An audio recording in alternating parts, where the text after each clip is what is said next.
Alright, so this is a quick video, as Phil asked me for it. It's too cold outside, so I brought the board in here, and so forgive the messy desk. Anyway, this is the back of the PIN2DMD display, just to kind of orientate yourself. So that's where you got your power in.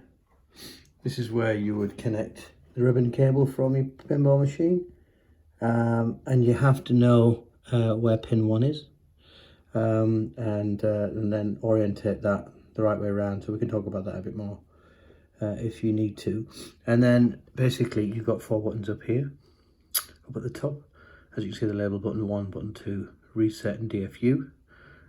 So to put it into programming mode, or configuration mode I should say, sorry, hold down reset and either of button 1 and 2, and then let go of reset whilst holding down button 1 or button 2, and I'll show you what happens when you do that.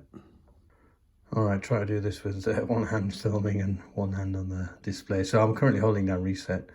If I hold down button 1 or button 2 and then let go of reset, it puts me into the config menu, and I can let go of button 2 in my case. And then by pressing button 1, it will cycle you through the various different settings that are available.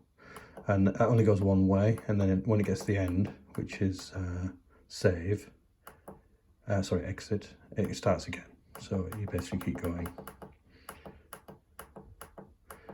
See, exit, and then we're back to device mode. And then when you're on the setting that you want to change, you press button 2, and button 2 cycles through that particular setting. And again, it just cycles. So we can keep going until, let's say, I want virtual pinball. And then to select that setting, press button 1. Okay, and then it takes you back to the higher level menu. So I can keep pressing button 1, and let's say there's another one, I want to change enhancer. Press button 2 to go into enhancer, and just by pressing button 2, it toggles on or off. And then again, you press button 1 to go back up. Keep going through the settings. So here I'm pressing button 2 to cycle through Wi-Fi. Not that I have Wi-Fi, I don't think anybody does. Again, press button 1 to take me back up. Test input. Test display, that's always quite handy, see if you've got any bad pixels. So if I press button 2 now, and keep pressing button 2, cycles through the different colours. And then when I'm finished with that, press button 1, it goes back to the previous menu. What your serial number is, reset configuration back to factory, save your configuration, it's important to do that, so I'll save this current configuration.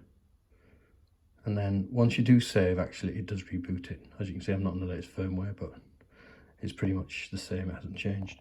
Alright, hope that makes sense. Talk to you soon.